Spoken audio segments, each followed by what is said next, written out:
We have had a few hours to marinate what we've seen in Bash in Berlin, and we're going to give you our honest thoughts and opinions of what we've seen, what we witnessed, and how we think this is going to build going forwards to our next PLE or pay per view, however you want to look at it. And with that being said, welcome to the Kraken's 2024 Bash in Berlin review. So, with that being said, we're going to start off with the match that kicked off the show. It was Cody Rhodes versus Kevin Owens. Now, in this match, we knew they were both going to come out to the ring and be very serious in that aspect. And honestly, in my opinion, it looked like Kevin Owens was absolutely ready to destroy Cody Rhodes at the start of this match. And throughout the match, we've seen that. The crowd was very hyped for this match. So it was very good to see the crowd was there for majority of actually every match that we had.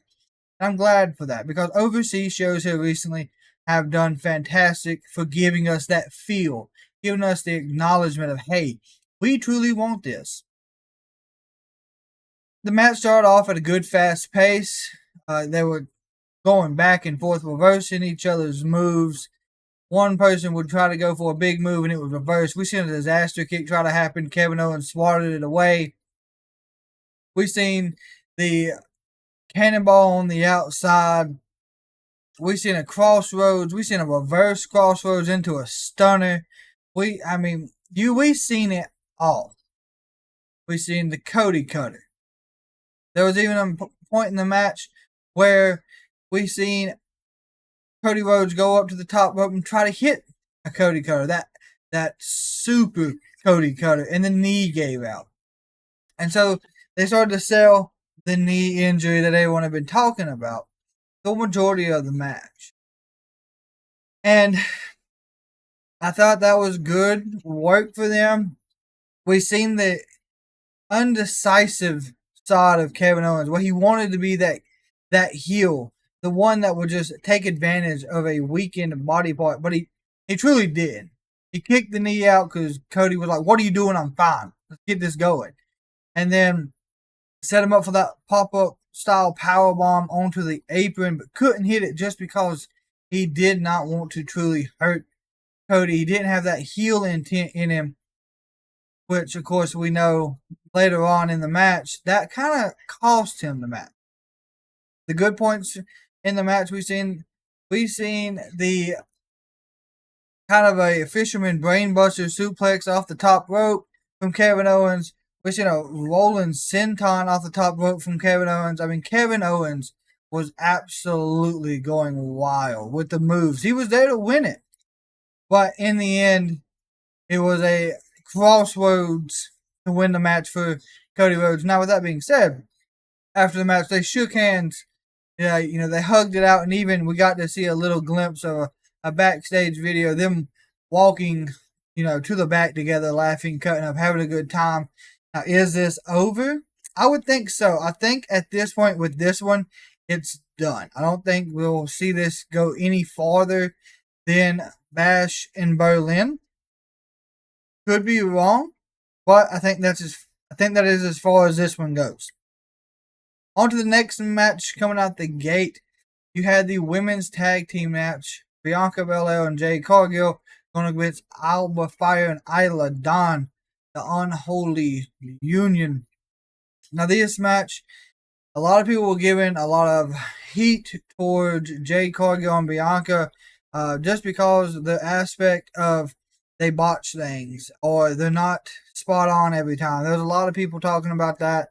And then there was even the people talking about how it would kind of be crazy to take the titles off of them at this point because we built them up to where they've won everything since they won the titles. Yes, they've had help. Yet again, here we are. So, entrances came out. Match started off fantastic. The team of Unholy Union, Alba Fire and Isla Dawn were doing great. They were isolating Bianca Belair, and they were taking out Jade when they could. And doing that, it really was working. Bianca was gassed to the halfway part of the match. And then they got the hot tag in to Jade Cargill, and the powerhouse started. We've seen bicycle kick. We've seen fall away slams. We've seen the splashes in the corner. She absolutely dominated. Big spine busters. There was nothing stopping Jade Cargill. The main point of the match, there was a lot of moving parts, a lot of big spots that happened as well. We seen the Swanton attempt from Alba Fire after the code breaker, backbreaker, whatever you want to call it, and she hit Isla Dawn's knee, and that was kind of like the end of this match. Went for a KOD, and it didn't go through either. But then they hit that big one move that they have. And they have no name for it.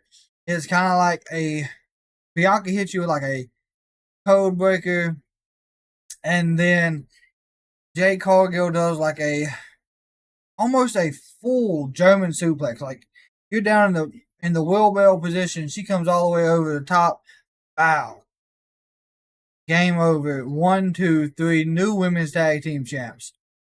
Downside of that, we kind of made Unholy Union kind of look like they had a short run, and it just wasn't what I thought was the right move at the moment. Now, a lot of people may think, hey, this was a great move, great idea, you did the right thing. That's what they said during the press conference afterwards, but I would like to see Jade and Bianca go one-on-one at some point. I mean, it has to happen. Yet again, when will it happen? I guess that's what we're looking on. But either way, congratulations to the new women's champion. Now, moving right along, we had the strap match from CM Punk and Drew McIntyre. They both came out. We know this is a great build-up match. It's been building for quite some time. And before CM Punk can get in the ring, Drew McIntyre attacks him, starts beating him down, bounces him off the announce table, throwing him around the arena, gets him in the ring. They lock arms. They're both strapped in. It's ready to go. It's go time. It's fighting time. Drew beats him with the strap several times. I mean, repeatedly beats him with that strap. And CM Punk rolls to the outside. Drew pulls him to the ring, hits him in the gut. I mean, Drew was dominant at the start of the match. They go to the outside. CM Punk starts getting back in control of the match. Beating him with the strap and beating him with the strap. Pulled him through, hitting his face on the turnbuckle. I mean, great spots to a classic style strap match. We get a table. We set a table up. We get chairs involved. CM Punk actually gets hit with the chair some fashion and gets busted open during the match. We see claymores. We see early, like 2-3 minutes into the match, we see a GTS. They're serious. They're like, hey, this is game time. We're not fucking around no more. It's time to play. Go through the match a little bit. A future shock DDT attempted was on an announce table, was reversed by CM Punk, which was fantastic because, of course, like Michael Cole said, that's the move that took Punk out. That future shock DDT. They get in the ring and they do the normal old style turnbuckle tap. So you got to tap the turnbuckle all four corners throughout, and that's how you win. Drew would go in, and Punk was hitting it behind him. Drew would go, Punk would hit it. They got down to the last one. Of course, they start fighting, start scrapping again. And then automatically resets. I do believe Drew hits him with a second claymore. When he hits him with the second claymore, he pulls out the bracelet. And this bracelet's like the kryptonite. And I even said that if the bracelet came out, that would probably be what screws CM Punk out of this match, just because the bracelet has been the focal point of it all. Well, CM Punk gets him with a GTS. He gets him with another GTS. He hits him with a third one. And he starts his way around. And he goes for the first turnbuckle. And he sees the bracelet. But he kept going. It's like he didn't want it to be his kryptonite. It's like he had heard the critics, heard the talking. So he gets all the way through, hits Drew with a fourth GTS gets his bracelet and hits that last turnbuckle and wins the match. That ended this feud. At least it should have. This put a stamp on this feud. It's done. It's finished. It is no more. Fantastic match. Great storytelling. I'll give this one a 4.5 out of 5. Going back on what I just said, though, I want to give Jade's match a 3 because of how they built it. I'm going to give Cody's match also a 4 as well. Moving on to the mixed tag match between Dom, Liv of the Judgment Day and the Terror Twins of Damian Priest and Rhea Bloody Ripley. This match, I truly had billed this one as a win for the Judgment Day, and the simple fact that we got to continue to build them and not destroy the women's champion. But we all know how this turned out. We know what happened. We know how we feel about that. With that being said, they were very dominant in the match. They drew a bad situation. Honestly, with this, I mean, to think about it, you put the women's champion in a mixed tag and you have her take the pin. And don't get me wrong, Judgment Day came out. They were very trying to help win it. They took care of the Judgment Day all around. I mean, Damian Priest took care of JD, took care of Finn, took care of Carlito, took care of Dom. We seen a double Razor's Edge from Rhea and Damian. We got to see a Riptide, and then we got to see the pretzel pin to win it. But the thing is, with this match, Liv Morgan took the pin. I just don't think that was a great idea by any means. Overall, the match was exactly how I thought it would be, on the opposite side of the spectrum if you wanted the Terror Twins to be absolutely dominant. There wasn't but maybe one moment when the Judgment Day had control, and that was when the numbers game kind of started, and Dom used his steps to kind of break down Damian Priest. But other than that, I give that one a 3 out of 5 stars, to be honest. I wasn't really impressed because we pinned the women's champion. Now, technically, whoever goes up against her, if it's Rhea again, she should lose the title. So, with that being said, it led us into our main event. The Ring General Gunther versus Randy Orton. So, we got to see this build up. We know from King and Queen of the Ring this was coming. It was going to happen. Randy comes out, and I mean, he takes in every bit of the crowd, the entrance, the whole aspect. He took it in, and it's like he was just marinating as if it was his last time ever doing this. And Gunther comes out, has a huge pop for him. Of course, they built up his home country, his hometown. He was there. And then we got the entrance for Samantha Owens for Randy Orton. And then Samantha Owens was cut off by Ludwig Kaiser, who gave one of a hell of a entrance for the Ring General, your World Heavyweight Champion.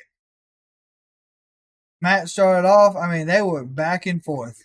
There were even moments they had to stop just because the crowd got so into it. I mean, they were doing the wave, they were singing, they were having a blast. And Randy was honestly like, damn, this is something like I'm so glad I'm here for.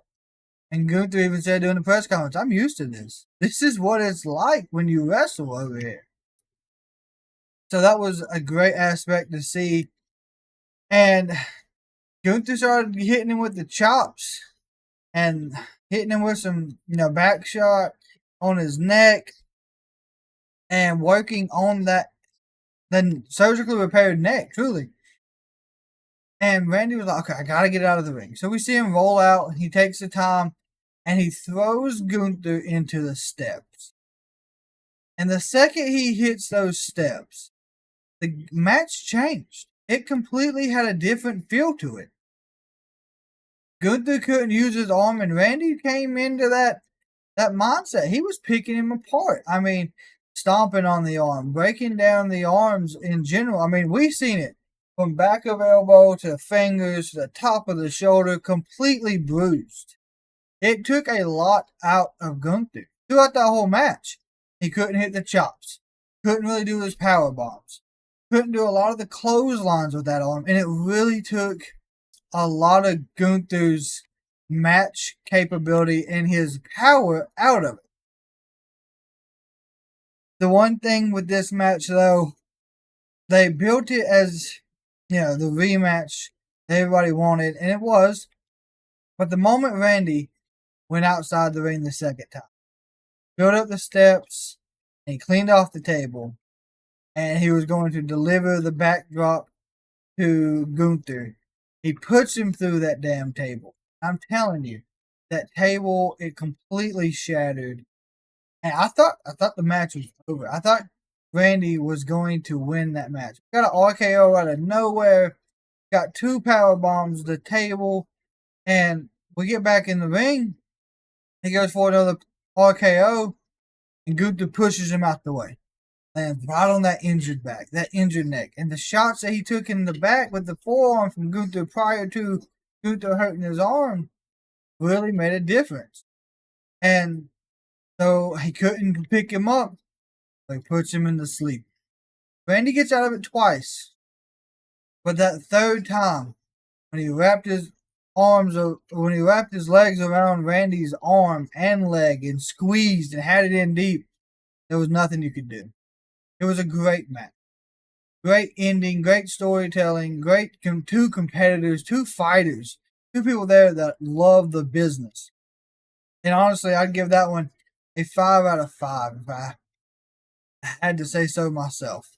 A lot of people will not agree with me on that, and that's okay. But that, in my opinion, was a great match. We got to see the Viper, the heel side start to come back out, and we got to see just how dominant Gunther can be. Now, with that being said, that is our review of Bash in Berlin. You're more than welcome to let us know down below how you thought, how you feel, and what you are expecting to see happen next. And until next time, until we meet again, hope you all have a fantastic and blessed day. If you see someone in public, tell them something nice. It'll change their day, it could change their life.